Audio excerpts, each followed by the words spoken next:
Today I will show you how to install Microsoft 365 for NWTC. First, uninstall any older versions of Microsoft 365 from your device. Then, go to nwtc.edu and click on Student Login.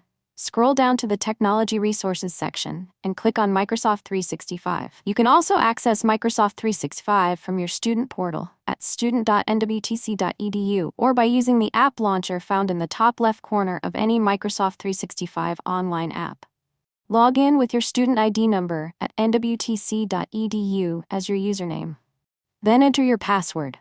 You may be asked to confirm your identity through the Microsoft Multi-Factor Authentication Process, or MFA. For assistance, contact the Student Help Desk at 920-498-6900.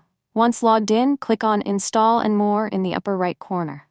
Select Install Microsoft 365 Apps from the drop-down menu.